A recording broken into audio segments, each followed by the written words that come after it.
Super Monday in high school bat and ball sports. This is getting to be a regular thing for Illini Bluff softball. If it's Memorial Day, the Tigers are playing for a trip to state.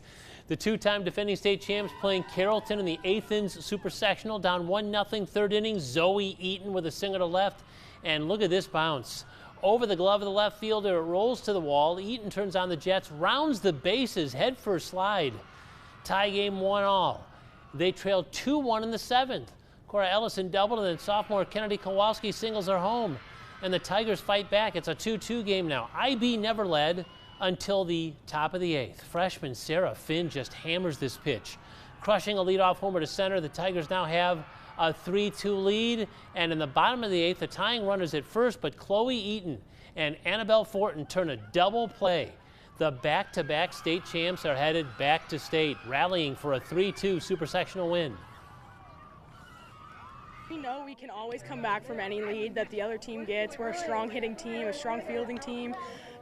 We know that we can beat pretty much any team, and we're ready for it. I definitely was a little nervous at some points, but I always in the back of my mind I knew we got it, and I wasn't really worried. Like I believed in our team and everything. IB gets the winner of the game between Leroy and Ottawa Marquette. 4th inning of a scoreless game. Leroy catcher Layla Carr throws it down to second to catch the base runner Morgan Fleming the tag. Still scoreless through 7, so we're going to extra innings. Leroy's Emily Meninga, a leadoff single in the 8th, and then Natalie Loy. A 2-out single through the infield that gets through the outfield. Meninga scores, Fleming scores, Leroy with 2 in the 8th. The Panthers win it 2-1 and are headed to state for the first time in school history. Very excited for me and my team.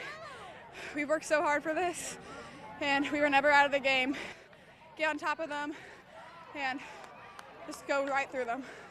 I don't even know. I was just so excited that we scored, and unreal. He said I knew you could do it, and just so proud. It feels amazing to have just a really good coach and supportive and believing in us. So it's Leroy and Illini Bluffs in the state semis 12:30 Friday at Louisville Slugger Complex. Henry Senachwine baseball with a chance to get to state for the first time in 30 years. Mallard scored 3 times in the 3rd inning on Milford. It's Colton Williams with the ball back to the pitcher. Tegan Williams is hustling home from 3rd. Henry building a 3-zip lead, and Lance Kieswetter has been lights out on the mound. Strikeout hill here. Milford would get 2 on him in the 6th to make it a 3-2 game, but that's it. Tying runs at first in the 7th. Kieswetter gets a fly to center to end it. Mason Garnieri catches the final out. Henry Senachwine ends a 3-decade drought. They're headed back to state. Feels great. I mean, at the beginning of the season, I'm going to be honest, I thought a regional championship was our max, but it proves that everybody wanted it. I wanted it more than everybody else did, and it just showed. Henry Senachwine plays Sterling Newman at noon Friday, the state semifinals at Dozer Park. An emotional game tonight for Central Catholic. Their Class 2A super-sectional opponent, Quincy Notre Dame, dealing with the death of a player on Saturday night. Still played the game. Central Catholic took an early lead on this first inning sacrifice fly from Nick Martis.